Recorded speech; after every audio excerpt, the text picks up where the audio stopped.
Station, this is Houston. Are you ready for the event?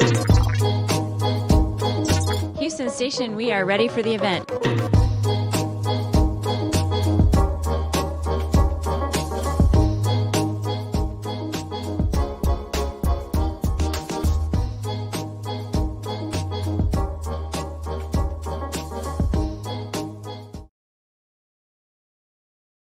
Everybody, hello. Thank you so much for joining us today. I have a lovely guest today. I'm going to go straight into comments and just say hello to everybody. Hi, Shayna. Hi, Anne. Hi, Cheryl. Hi, Erica. Hi, Gerda. Hi, Garth. Hi, Marilyn. Hi, Anne. Type your name, say hello in the comments so that we know that you're there. Hi, Yasna. Hi, Tori. And I'll talk about what we're talking about when I add the lovely Afro Tarot, aka the lovely Sara Amanda. How are you? Everyone. I'm good. I'm excited. If I look in this direction, it's because I can see a lovely face on my MacBook here. Thank you so much for joining me. Thank you for having me. It's an This honor is a spontaneous one. It's a pleasure. I'm so excited. So I'll just say a few more hellos. Hi, Eleni. Hi, Hamid. Hi, Courtney Lee. If you also want to ask a question on the topic of the day, please put it in the questions too. And today, Sarah and I are really going to get into manifestation. And the reason for the topic, obviously, is we have a huge conference coming up and we're all excited. Sarah's also going to be a speaker at the conference speaking on manifestation. And I thought I'd bring you in and ask, actually, what are your beliefs when it comes to manifestation? So my beliefs when it comes to manifestation is that we create our own reality. So we can either have, and it's not that toxic positivity, it's not that, but we can really set our intentions using like specific language, and we can also get help in terms of doing that, you know, setting up altars, using tarot cards, using oils, using magic and that kind of thing. But really we can shift our reality by the things that we want to manifest. And it all starts with what's going on up here and what comes out of here. So an interesting question I find is whether we can manifest anything that we would like to, or only what's in our best interests. What do you think? I think that's quite interesting, because I think that you know, where your attention goes, energy flows. So if you, let's say, for instance, if you constantly focus on all the negative things that are going on in your life, I believe that you will, whether intentionally or unintentionally, attract a lot of negativity into your life. So that's why I say we can create our own realities by what we think and what we say. Absolutely. I'm similar. I think we can manifest for or manifest things that we maybe don't want in our lives. But I also think there's personally there's a certain amount of faith that you have to have when you're manifesting, that if it's not in your best interest, if you are setting an intention to manifest and you want that best possible outcome for you, I don't think you can necessarily manifest anything. Yeah. Do you know what I'm trying to say? That I think sometimes we want things that maybe not in our best interests. Most definitely. We want the I don't know, let's say, for instance, if you want to get back with an ex and that ex was really, my cat's here again. Hi. Hello. Hi. Hi, Jane. We want to get back with an ex that was not particularly good for us or something like that. And we have to look for little clues from the universe. We have to look for little clues from spirit that are letting us know this is a no. Because sometimes we can, even though we're putting things out there, if they are in our best interest, we get clues, we get confirmation from the universe, from creator or spirit. We get these little synchronicities, these divine these divine coincidences that let us know that this is in our best interest. So as well. Do you then believe it is an energetic manifestation that we're doing? I do, yeah. And that's why I think it's really important that when we set an intention that we want to manifest, when we set and we say, this is what I want, we have to keep on that vibration. We have to make sure that our frequency is connected to the universe. So if we want... That's really interesting. Yeah, we have to do the work as well. So if we want more money, for instance, it's not just about putting out good thoughts about manifesting. We have to make sure that we're doing a complete and holistic review. So we're going to be looking at our finances, where we're spending money, setting up good budgets, clearing out all the junk. We have to make room. So it's a really, manifesting is a holistic process. I thought what I liked about that was the connection to source, or the connection to an energetic level that you're speaking about. The reason I say that is because I strongly believe in the three selves, and the superconscious self being the one at which we make our manifestations, or any kind of spiritual contact, etc. for me comes down through the superconscious self. And it's nice if you can think at that level, because for me that's the first step in actually manifesting something. I have to make sure that I am in that workspace. Otherwise the manifestation is nothing. It's just me saying a few words. So what's your favorite type of manifestation? I think my favorite type, and how I got into this, was really, I'm so sorry, I've got to put her down. That's okay. Was really about manifesting sort of like that whole self-love. And I know it's a little bit commercial. Oh gosh, she's back. I know it's a little bit commercial at the moment, but it was really about sort of picking up my confidence and so I could expand in my own sort of like workspace. So that's probably my most favorite of them all, because I think it gives space to really have that reflection and recharge and reset, and then start goal setting, because I'm in a clear space. I'm in a very clear headspace. So I really like that good stuff. Yeah, my go-to method has always been placing an order for something. So being at, like I say, superconscious level, make sure my subconscious is clear, my conscious is clear, so that I can operate at superconscious, and then formulating the clearest kind of order that I specifically want within a specific time frame. So that it can't be misconstrued by anyone. So almost legal binding terms, so that I can really nail down what I want. And I always set a time scale too.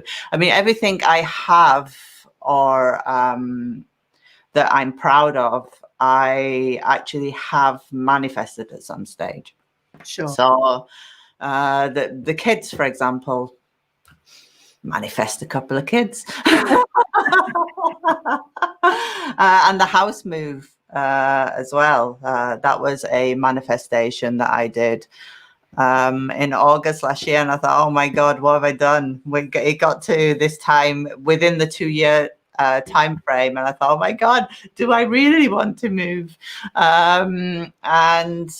But But things for me, when I do or order something or manifest something, I then have surprising occurrences, like you say, that then confirm that that's the route that's happening. Yeah. So, for example, my manifestation on the house wasn't specifically a house move, but I manifested that not that I wanted to move, but I manifested, I imagined a house or a type or location of house. And then suddenly at Christmas time, my husband said, should we think about putting the house on the market? And I'd not done anything to push us in that direction. And I think that's the, I don't know, the beauty of manifestation is that it starts to happen without you noticing it. Yeah. Yeah. So I went down a road there. I went down a mental road there. True. I think especially what you said about order as well. So when your subconscious is clear, you totally know. And I always think it's a really good time as well. That's why I love the self-care, the self-reflection, self-love, because you can get rid of all the stuff that isn't serving you. If it's doubt, if it's insecurity, you know, if you've got a bit of negativity in your life or relationships, connections, you get rid of all of that and suddenly you're really clear, you're really focused. And so you know what it is that you want. Because I think a lot of times we focus on what we don't want. Absolutely. I don't want that. But we don't actually focus on what it is we actually want. And sometimes that's because we just don't know. It's a lot with me.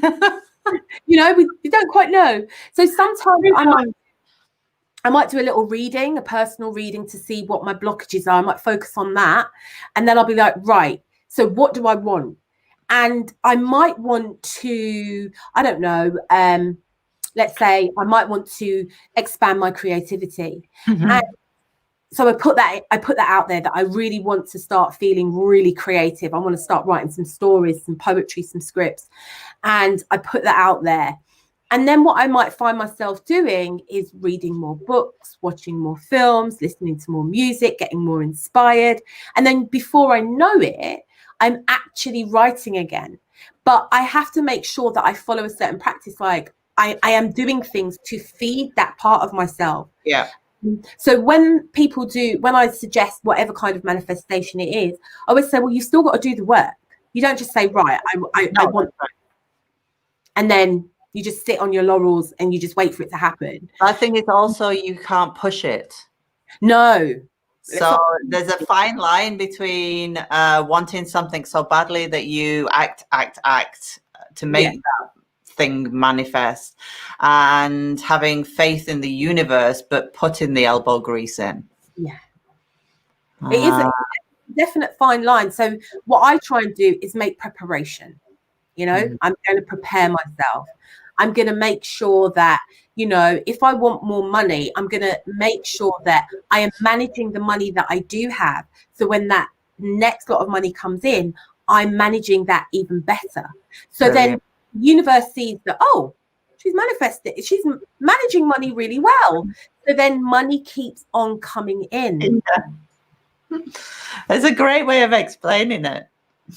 Because I always say I make the order, and then I am not allowed to think about it. So I'm not allowed to think about what will happen when, etc.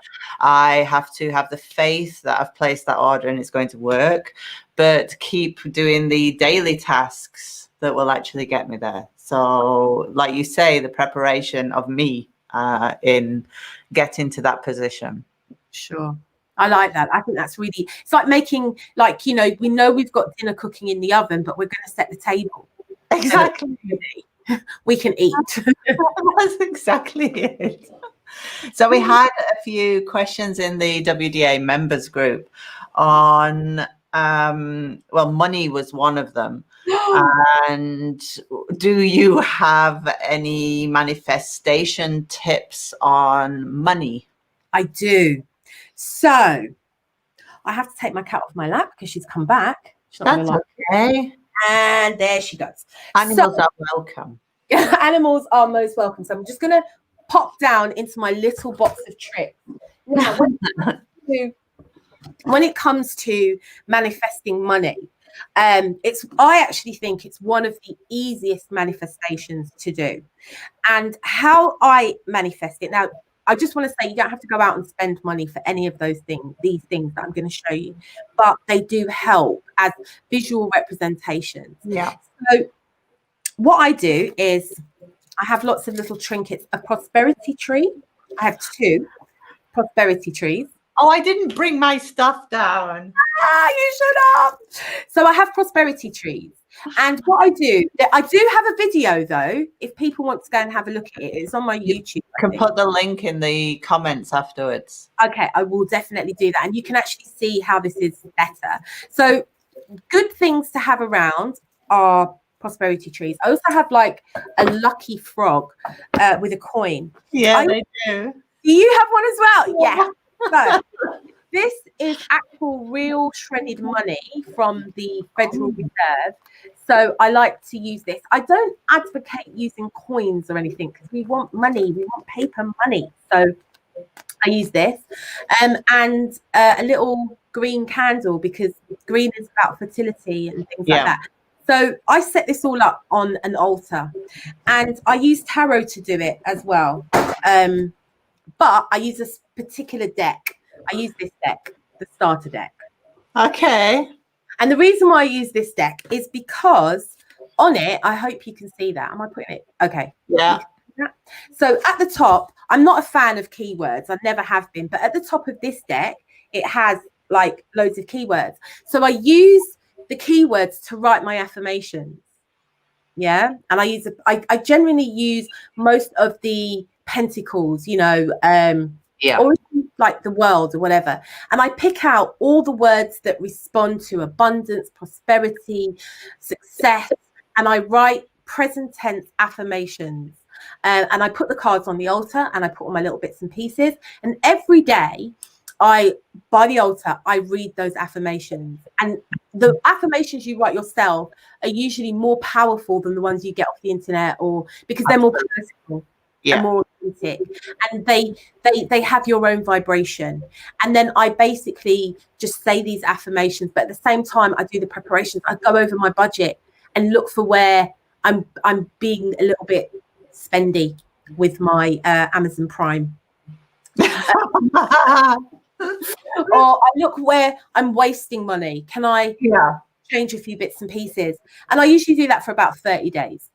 And I think sometimes I use money oil as well. I put it in my hair, I take a shower in it and stuff like that. And I just keep on priming my mind to receive. Yeah, they're all visual representations of money and anything that I think then focus it's your for me, your super conscious self, anything that focuses that in the right area. It doesn't have to be something, that looks like money, for example, like your trees don't look like money.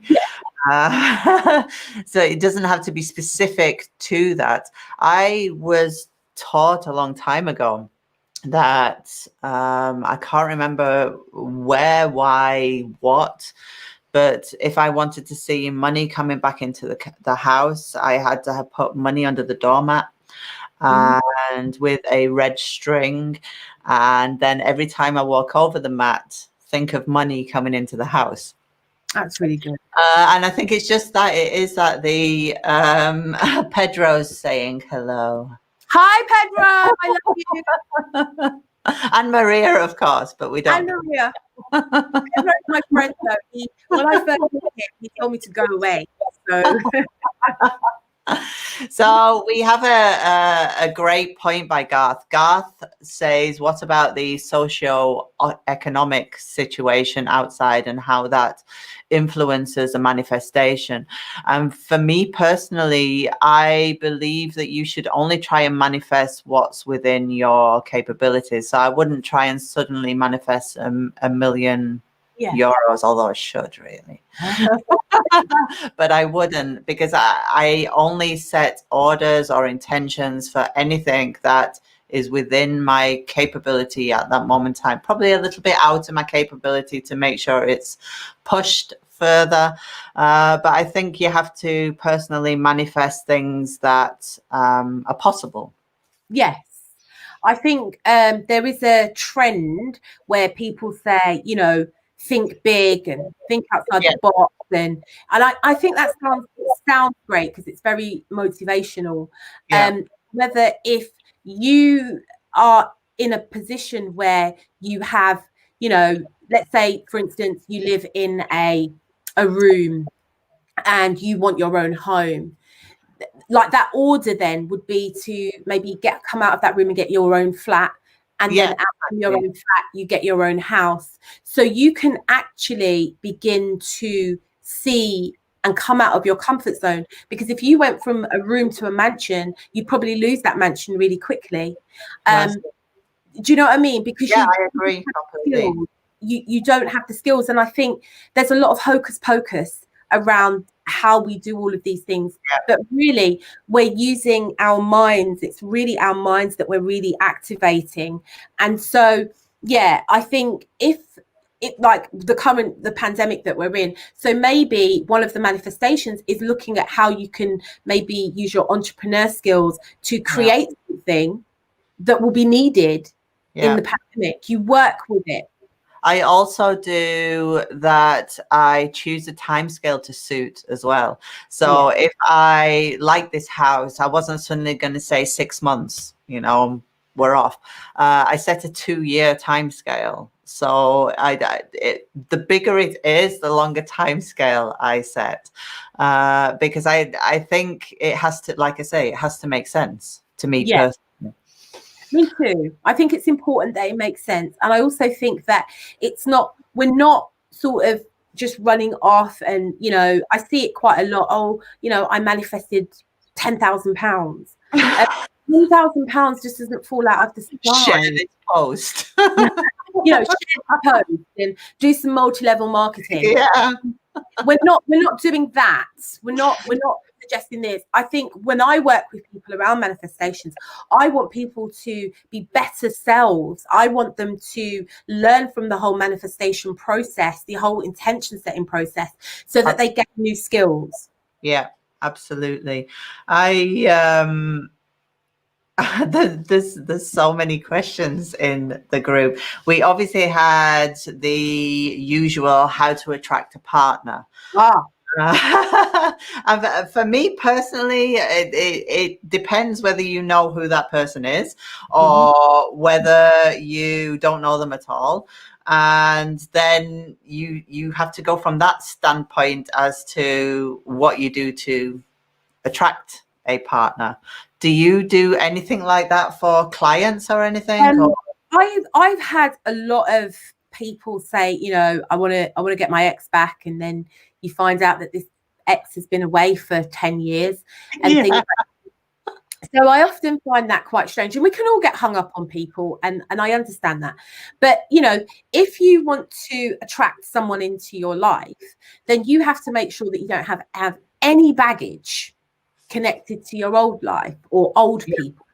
They're still kind of like metaphorically holding space in your life. So how can you get something new in when it's all cluttered and you're hoarding feelings and things like that? I'm just thinking I'm going to record this, and then every time someone asks me, I'm just going to give them your video, your answer. So that's really important.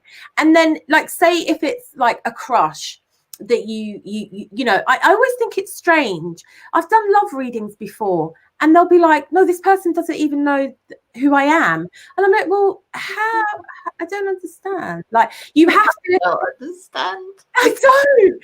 So you have to know. Like, you do have to know. And but I would say if you do want to attract love into your life in any kind of form, you have to set the intention. You have to, like you say, be free of baggage. You have to love yourself. warts and all.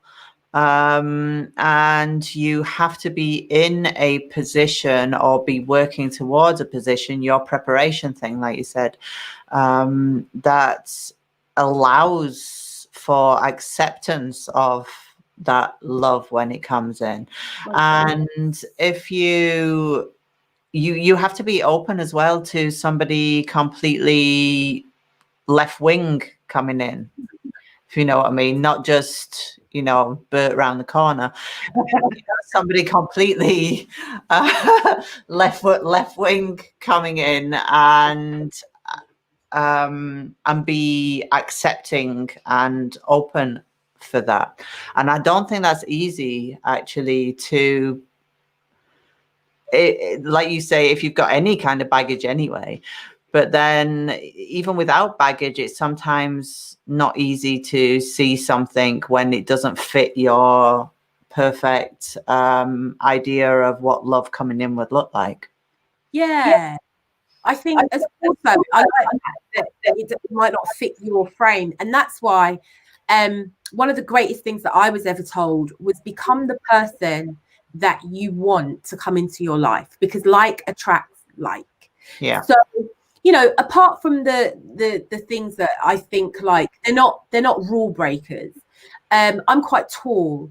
So one of the things that I'd struggle with is dating a man that was extremely shorter than me. That would be a deal because it looks odd. No Tom Cruise then. No. It just wouldn't. It just makes me feel weird. So, but it does end up looking like a tree. Don't manifest that. So I'm not going to manifest that. But, if you want someone who's stable and communicative and shows emotion and, has good finances, has their own blah, blah, blah, then you have to become those things, because like attracts like. Very true. And if you say, for instance, you're not meeting anybody, then you need to get yourself on a paid dating site. Leave Tinder alone. You need to get yourself on a paid dating site, or you get out and socialize. Obviously you can't do that right now, but you have to invest in your manifestation. Absolutely. So I think that's really important, and definitely getting rid of all the baggage. It might mean getting some therapy for yourself so you can get over your commitment issues or your insecurities or your jealousy or your possessive or whatever. You really need to do that. And also you need to promise yourself and commit to yourself that you will pay attention to red flags. That's very true. Because sometimes when it's all great, and I this has happened to me. So, when it's all great, you ignore all the red flags, and then you're doing 100 readings, just trying to work out what's going to happen next. And, Maria starts not listening to me voice notes because I'm like, I need a reading. So we don't want to go down that road. We don't want to do that. You don't want to do that. Somebody asked, how do we know what the right thing is to manifest? I think when we're talking about ethical manifestations as well, so we're looking at, is this beneficial? Isn't it? It's a very good word, that. I like that. Is it beneficial for me? Is it good for me? Yeah. Is it going to, is it good for me? Is it going to serve me? Is it going to edify me? Is it going to hurt others? Not to say I've not had a few manifestations where people have been put in jars and things like that, but that's something completely or frozen. We want to see you jars. Oh, there's a lot. And it has the same power, but so what we're thinking about is this good for me? Is it ethical? Does it have integrity for you personally? And if it does, then run with that. But if it's like, oh, Jane's got a nice car and I want a better car than Jane, then we need to examine that manifestation about. Or you're feeling you're smarting because someone's got a promotion because you didn't. You unpack it. You look at the fact that, so it's got to be good for you. And also, does it harm others? I mean, if the intention is to harm others, then that's completely different. And there's a place for that as well. Mm-hmm. But if it's not to, then we need to be looking, is it ethical and does it have integrity? That's very nice. It's very eloquent, that. I like that. You lost me for a while there. I don't know how good that is. So my answer to that would be much shorter. I would just say that we don't always know what's right for us to manifest. We're human and we do screw up from time to time. Like you say, sometimes we do have jars that shouldn't have things in them. I always feel so naughty when I do a jar. I always feel really kind of like, oh, I'm bad. Naughty jars. I really want to see your jars now. I will show you my jars. We had an interesting question, which was about money. We were actually going to pull cards, weren't we? We've ended up just talking about manifestation. Somebody asked how to manifest divination capabilities or techniques, or, you know, how to do better. God, I've lost all my words now. I think I saw that question. And for me, that would be really about tapping into our own personal psychic self, whether that's the crown chakra and what have you. So one of the things that I would do with that is, if I was using tarot, I'd go to the tarot deck and I'd be looking to pull out cards to write affirmations with, like the High Priestess, the Magician, the Hermit, all of those kind of cards, Temperance, faith, the Star, those kind of things, those kind of spiritually type cards.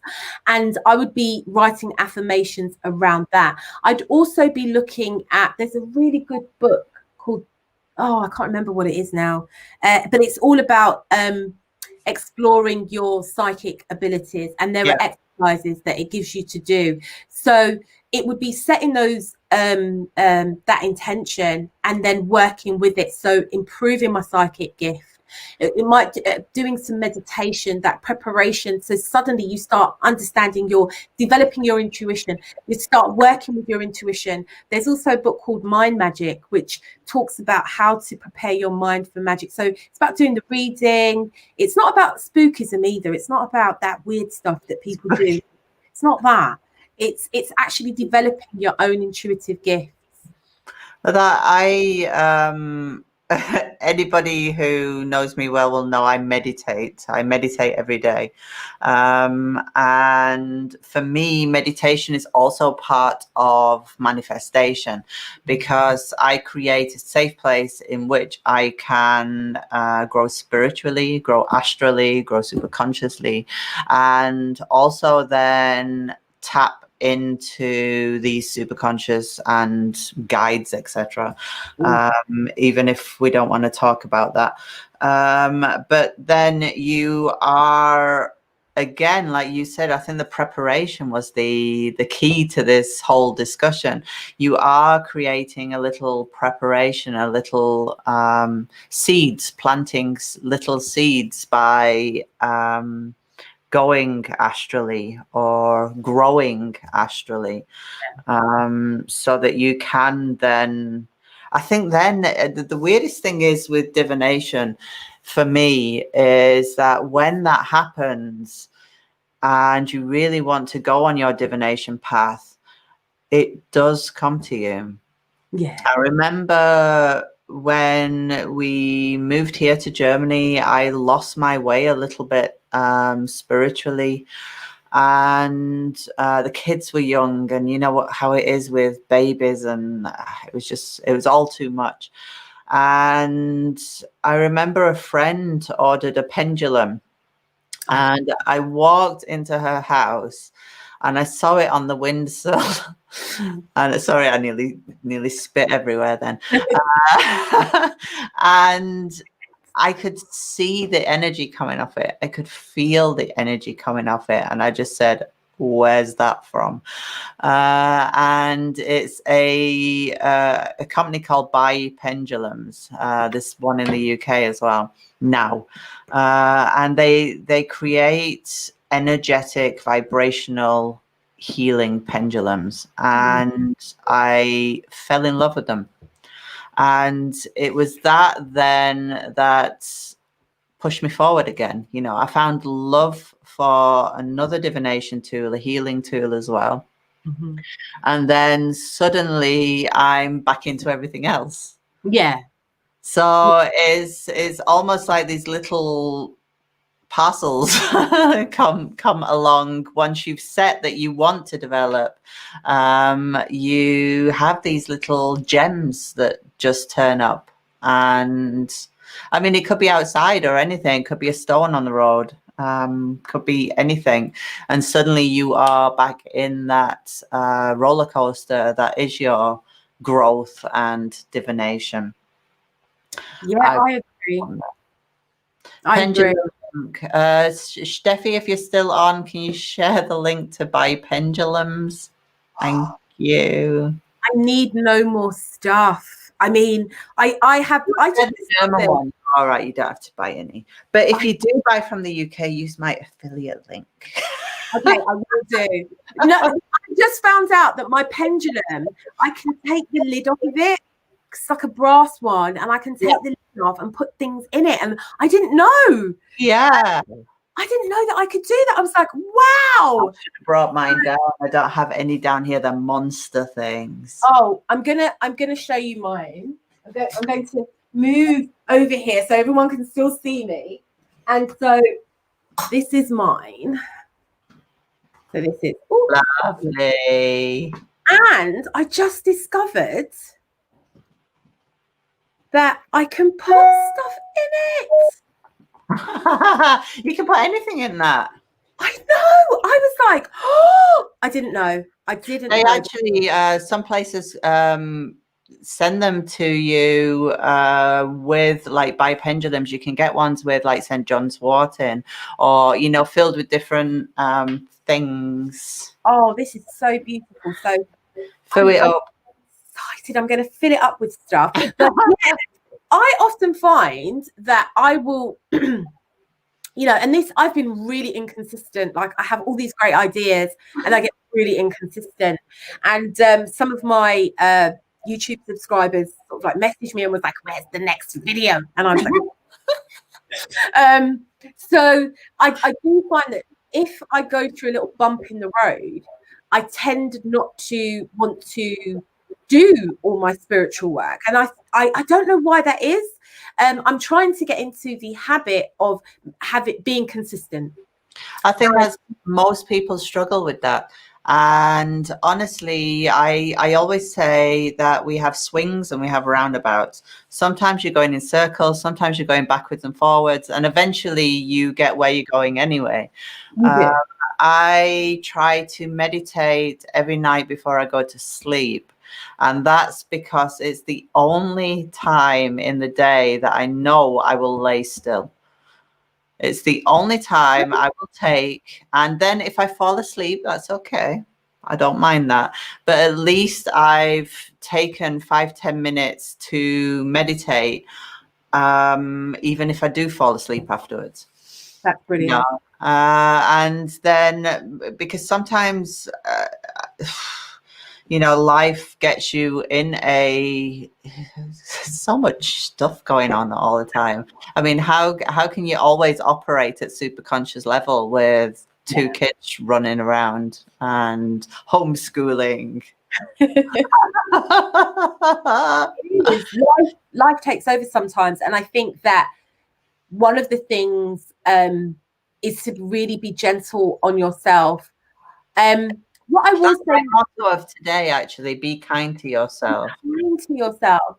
And I also think with improving your divination skills, one of the things that I find, and I often say this, and I'm a little bit of a traditionalist, maybe it's because of how I am, but you know, if you want to read tarot, then I really recommend that you learn not just the keywords of tarot, but you actually learn the embodiment of the card, because it gives you so much more depth and so much. I really like is it Carl, is it I can never pronounce his name, is it Young? Yeah I really like everything he does around tarot and that whole kind of like collective consciousness, individual consciousness and super conscious and shadow, all of that. And I find that when I find myself in a difficult space, and I maybe do a reading for myself, or I get Maria to do one for me, and then I go off and look at the cards with that in mind, I get more out of it. And from that, I can then set intentions to get manifestations to get me out of that space that I'm in. But if I just relied on the keywords, it would be very superficial. So I think the key in development, whatever you learn as a sort of like little guide, that's all it is. You have to delve in deeper. And deeper. I teach I have a Lenormand mediumship course, and I teach on that to, you use the word as well, embody the cards, embody what that feeling is to you, so that you can recognize it when it's needed. Because there's times as well, if you ask spirit and say, what do I need to do to manifest this? And you get that bodily feeling of that card, you already know which direction you have to go in. Most definitely. It's almost like a mirror. And I do like the Fool's Journey as well. I do like that whole journey of man and stuff like that, or mankind as in, the collective. And I think that you save yourself a lot of time when you do embody the cards, because there's also, I think I'm going to start doing it again. There's also sort of like a tarot meditation, and it does the 22 cards of the arcana, and you meditate on each one. And that was really good for me, because I'd be like, if I say I need the energy of the magician, I automatically know what that energy is. The funny thing is in my 20s, I had Tarot of a Moon Garden, and I used to put one card under my pillow every single night. So a different card each night. And because I meditate, I would set my intention that card would present itself in my meditation and help me then on my whatever journey I was on at the time. And that was similar to what you say, that you take that really core essence of that card and allow it to infuse you. And it's almost like, it's like putting on a coat, isn't it? Okay, this isn't how I would normally be. How does this coat feel? I put them inside my coat sometimes. Yeah, I used to put one in the back of my phone. I used to keep one in my phone case, and walk around with it, and sort of like every time I'd see it. And again, that's why I think this deck, the starter deck, is really good. I'm not promoting the keywords, but you can write, because I could write my own manifestations with it. I might just focus on word, and out of that word I then grow another word, I grow another word, I grow another word, and it takes you down this little rabbit hole. It's funny, I bought a tarot deck last week, a new one, and it came with one single keyword on each card, and I looked at it and I thought, oh, for God's sake, why? Because it sways me down a certain route. But I have found that I'm using it more. And that initial reaction to the keywords, I actually now, because it's actually quite a positive deck as well. So even the more trying cards don't seem as trying, which I usually wouldn't go for at all. But as a daily kind of playtime, the cards, and energy wise, it's actually nice to have that center for it. I mean, this I actually bought because it was quite a rare, hard to find deck, so I bought it just to add to my growing tarot collection. And one day I pulled it out and I was like, oh, this is really good, because I don't like the little white book that comes with the decks, because I find them, they sway you, and then you end up with, every time someone sees the four of something, I know what you mean. Or you're watching a love reading and the 10 of cups, no, the 10 of pentacles comes up and they say, oh, this is such and such energy, this Capricorn energy. And you could be meeting a financial banker. It doesn't mean that. It's beyond that. So yeah, but this, it works well for what I'm doing with it, you know. It works well for that, and I've used it many times just to write my own little affirmations. And like you said, even, and then at the bottom, because it's got all the keywords, it's got all the keywords, you kind of know automatically what you don't want, so you know what you want. They if anybody out there has any specific manifestation tools, put them in the comments, because we'd love to see those too. I have a Daruma doll. I was actually going to bring it down and I completely forgot to.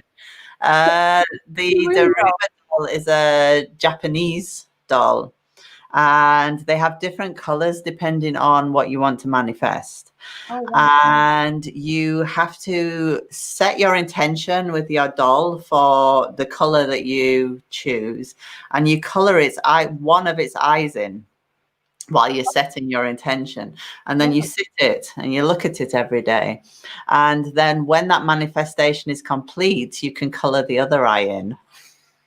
It's so much fun. I want one. You need one.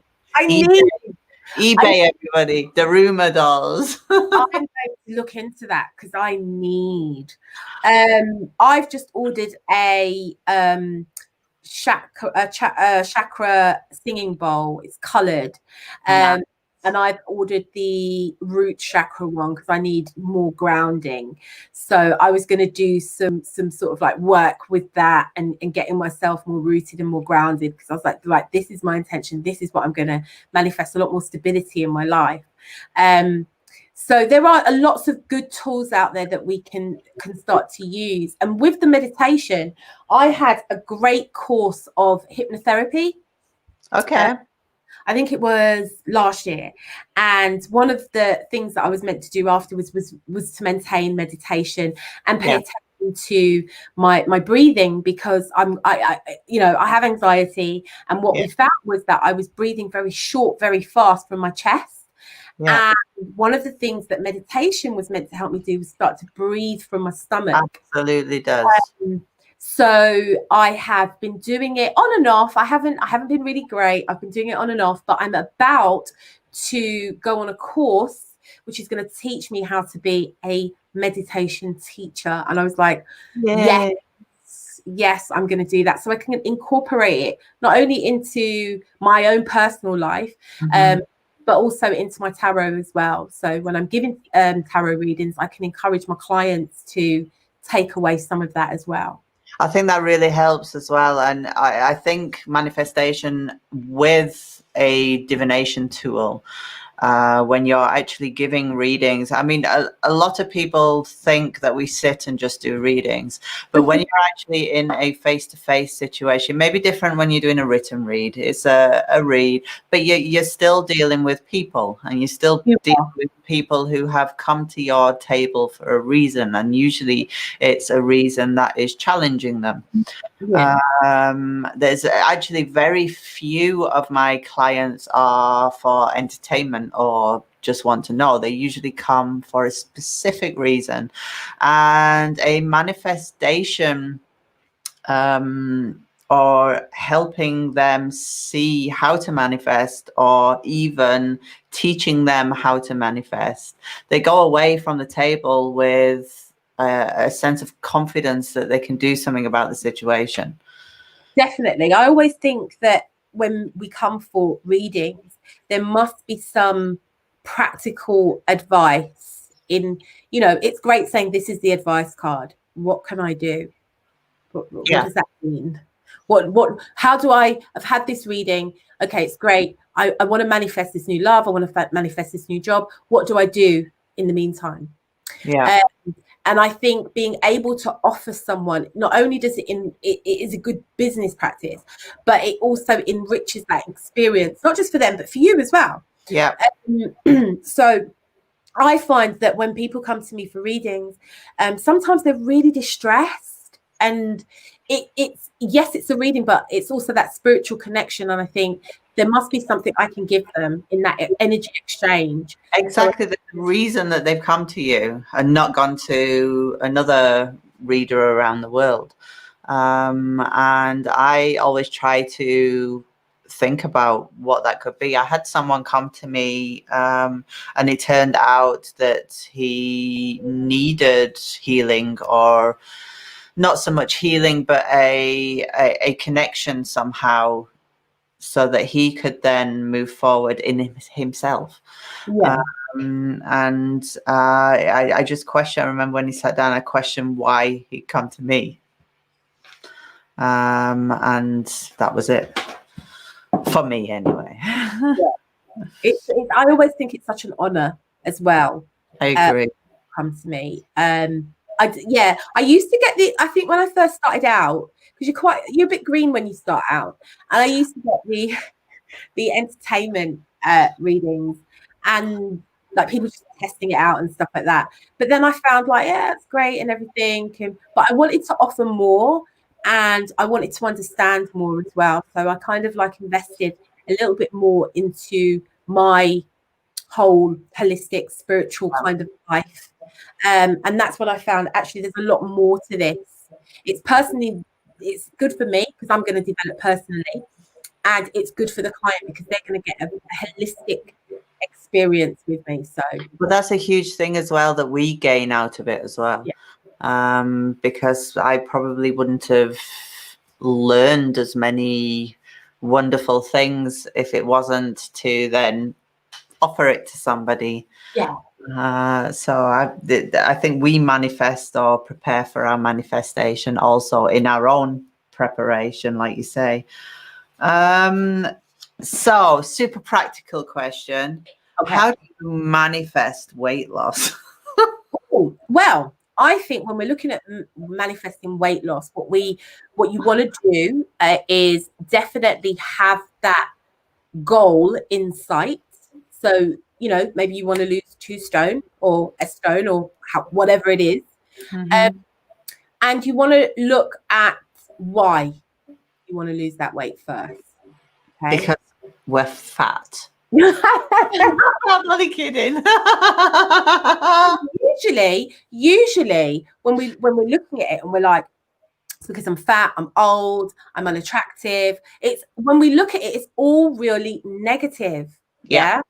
So the key with that manifestation, or even setting that intention, is to look at it because I'm going to be healthier. Yeah. I'm going to have more energy. I'm going to be able to buy clothes that I like as opposed to clothes that fit me. So you have to turn that intention around from the jump into something really positive. And then you have to have that goal. And then you have to tell yourself, again, setting the intentions, going through your deck or whatever it is, or the visual representations that you have, and setting that affirmation. I am healthy. I only eat as much as I need. And set it in the present and take the word not, like I don't eat, or any of those negatives, and in the present, I only eat as much as I need. Well, there's also the concept of spiritual fasting, where we use affirmations, like you say, to not to stave off the hunger, but to focus our mind away from all that negative stuff that we tell ourselves every single day. And then in doing so, you are taking out the triggers then that are causing you to go to the fridge. Definitely. You totally are. You're taking all of that away, and then you're now doing this for you because it's a positive thing. There was something I was going to say about it as well when we are doing the manifestation and spiritual fasting, which is great. I think that's a good way to cut. But also, when you're doing that, it's worth looking. It is if there are any unhealthy cords that need cutting. Yeah. Because if you are connected to somebody that sees you as a host that they can feed off, or they're not giving you something and you feel that you're lacking, you might be drawing energy from them and it manifests in food, or vice versa. I clear everything. Yeah, you got to just cut, Yeah. completely. Chainsaw. But also the nice thing that Michelle Welsh has written a book on transmutation of energies. It's coming out with Llewellyn soon, and how to transmute the energies that are coming into you into a positive force, or into a force that you can work with. And rather than just doing the straight cutting, you can actually work on your own energies too. And I like that. I love the whole thing around transmutation. I think that's the right way to say it, because I didn't really understand it before, but it is about this is coming in, but I'm going to take this and I'm going to take all of this negativity that's around me and I'm going to turn it into something very positive. I think it's also something about getting older, that when we come into ourselves and coming into our own energies, so you recognize the energy in you. Yeah, sorry, I didn't interrupt you. As well, like, why is this triggering me? What is going on here? And then it's about taking it and rephrasing it and reframing it. There's this brilliant thing in NLP, which is about reframing. So you take this experience, and instead of looking at yourself as the underdog, you look at yourself as the victor. So it's not that this person humiliated me. It's that I was humble enough to receive this criticism, and now I'm going to turn it on its head, or something like that, whatever it is. But we turn the negative into a positive. We reframe it so it works for us. Yeah, I think that's the key phrase at the end. It works for us. Yes. I'm getting very confused with this camera, and I'm going to there we go. Yeah, and I'm looking over there and I'm thinking, I'm the same. I'm always like that. What's going on? Hide it well. I'm going to have it like this, because then I feel like. So we've managed to do an hour without pulling out any cards. We are amazing people. So we will be signing off. You're going to talk at the WDA Big Bang. Yes. On the 5th and 6th of December. Yes, we'll have lots of templates for setting manifestations. You have to send a photo to Maria so we can put it on the website. Okay, Maria, I will send the last one. She's like, all the pictures. You have to send me that one. So I'm going to get a great picture and I'm going to send it. So you can stay on. I'll talk to you afterwards. I will just say bye-bye to everybody. Don't forget to get your ticket to the WDA Big Bang so you can see Sarah. We can all manifest together and have the best 2021. Bye, everyone. Bye, everyone.